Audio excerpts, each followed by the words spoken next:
or something like that. And that seems so far away from, filling out forms and doing tax declarations or whatever you end up doing in your job. But that's the reality. And when you reconnect with that miracle, you suddenly realize, wow, I'm going to go and create the best podcast episode ever because Yeah. I want people to hear this message. Welcome to Embracing Digital Transformation, where we explore how people, process, policy, and technology drive effective change. This is Dr. Darren, Chief Enterprise Architect, Educator, Author, and most importantly, your host.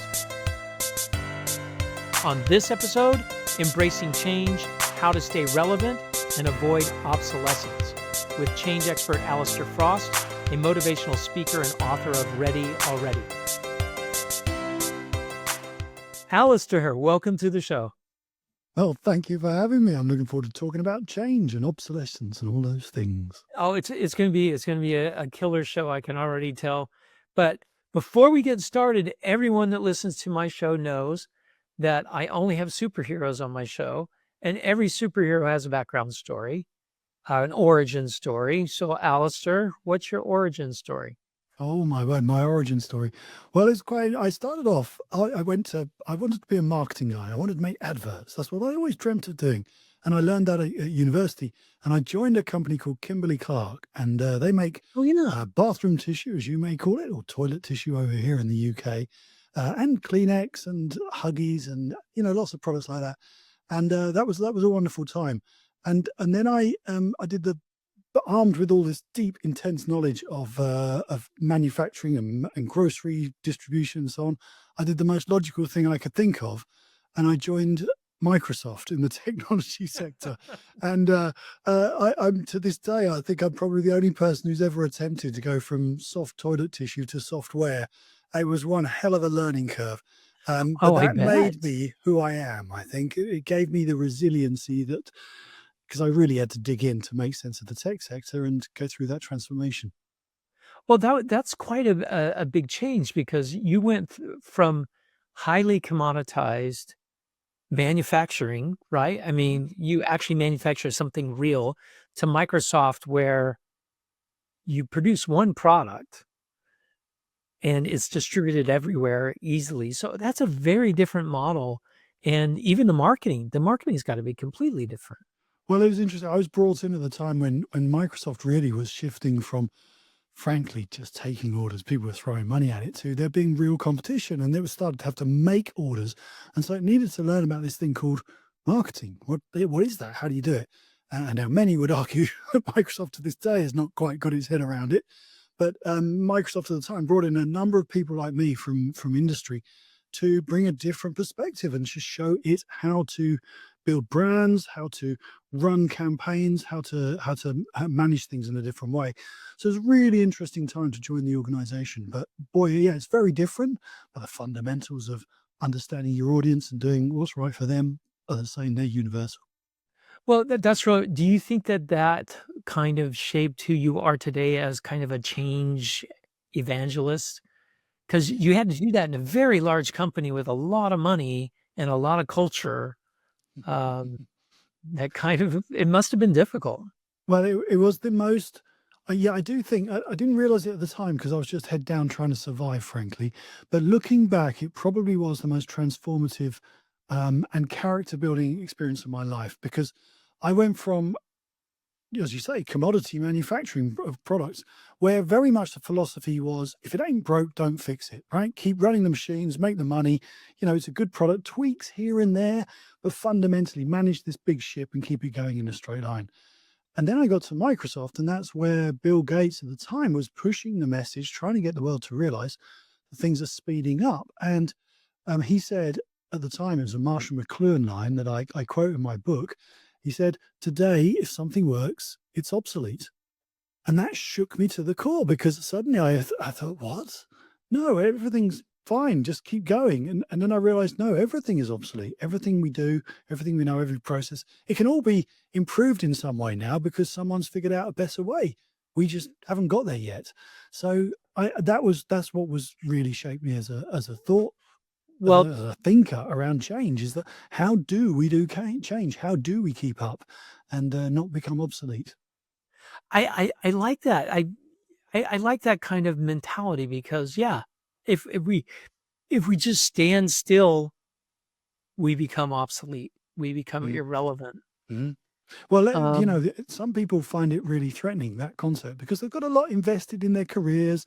What they know is, knowledge is power and all that stuff.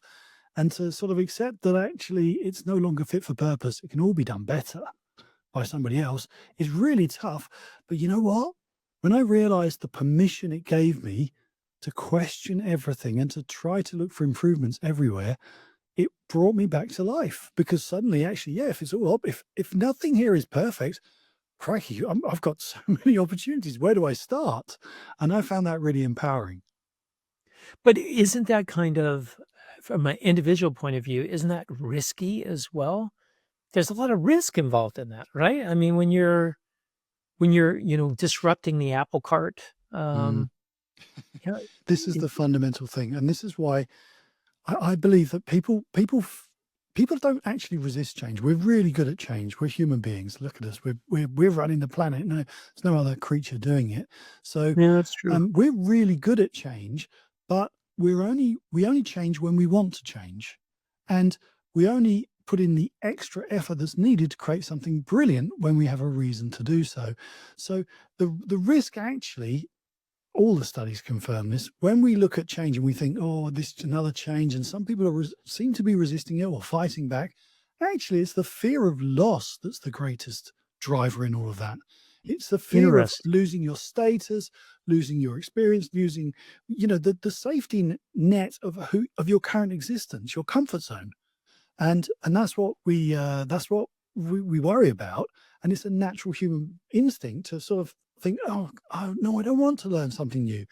When you're young and thrusting, everything's possible, and you don't care about learning new stuff. But we all grow older, and there are, I believe, millions of brilliantly talented middle-aged or older people, and actually some younger people too, in the workforce today, who, if they don't recognize this new skill that I talk about called a future-ready mindset, if they don't embrace this way of thinking, they will be utterly obsolete in the workforce at a far younger age than our parents or our grandparents were, because the Well, world is moving so quickly.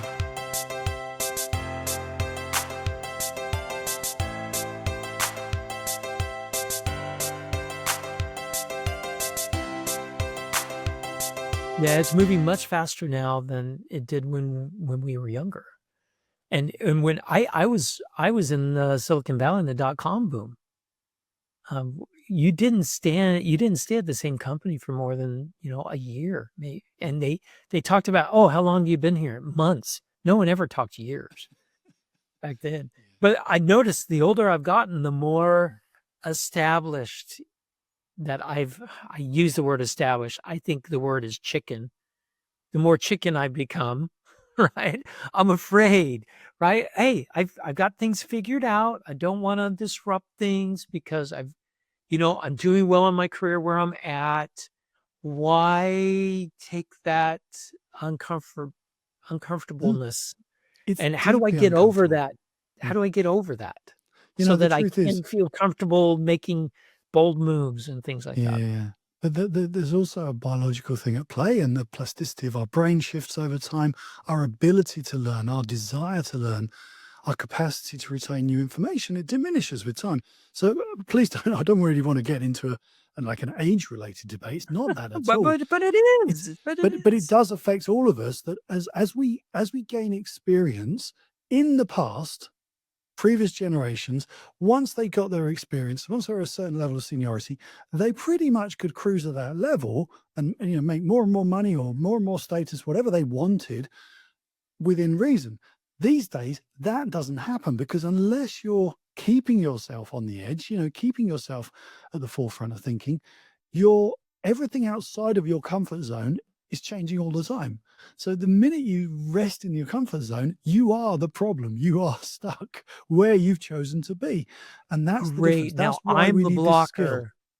I'm the blocker to change. That's what you just told me. I'm saying Which that which more no, of I us need get. to make change. More of us.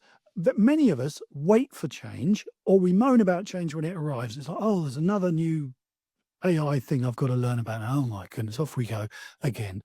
And actually, while some change can come from the leadership, from your bosses, from your colleagues, whatever, the best change is one that you spot, that you believe in, that matters to you, and that you pursue because you genuinely believe it might help you achieve your mission in life, or what, some higher level thing than just getting the job done. Because you can cruise through life, let's be honest, probably not doing very much on the whole change agenda, ticking boxes and getting away with it. And then you can retire, and then you can look back on it and say, what a waste.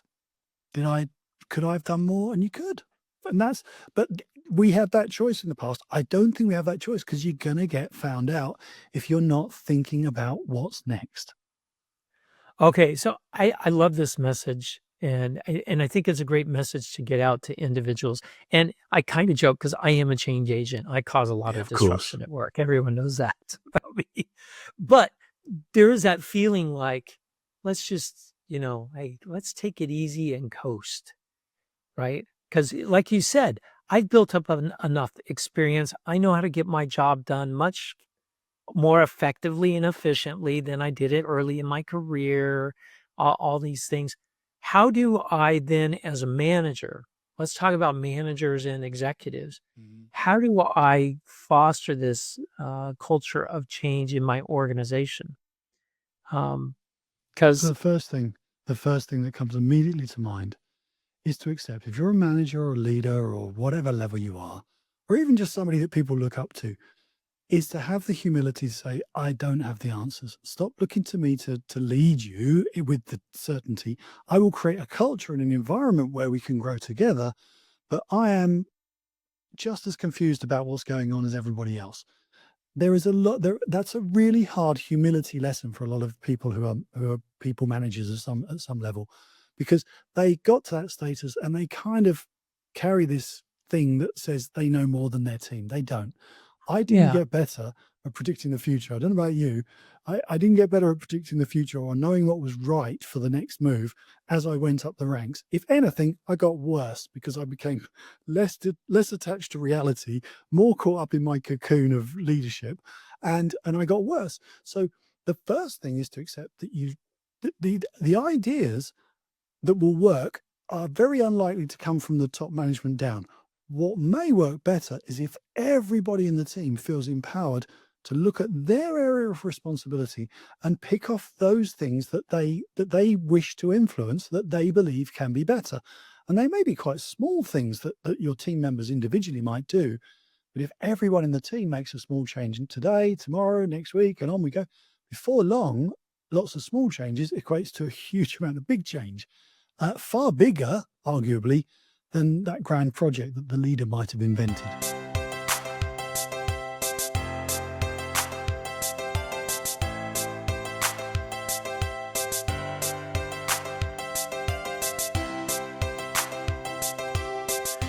so this brings up, I've seen organizations do this, some effective and some ineffective, um, where maybe too much leadway was Mm, given mm, to individual contributors. And then there was this concept called let a thousand flowers bloom, and then we'll take the best of that. But in corporations, in large corporations, like 3M is a great example, Intel is another great example who I work for, we have that philosophy. But now we're suffering because too many different directions. mhm. So I how you as a manager, how do you manage that? You've gotta figure out some way to manage that. What's some approaches I can use? Because I like the idea. Everyone has their domain of change and all that, but when push comes to shove in reality, it could be scary. And what if you don't have enough controls in place, so all of a sudden your company's going in all different directions, and Yeah. there's no focus? So look, most organizations are far away from sort of Silicon Valley and the crazy startup culture where anything goes. I mean, there are some, but most people are working in a slightly more established world where things do move slower. Now, here's the thing. I believe that the best change does come from individuals who are pursuing something that's meaningful. In the book that I've just released, I call this a personal mission. If your people are driven by something that truly matters to them, but relates to their work,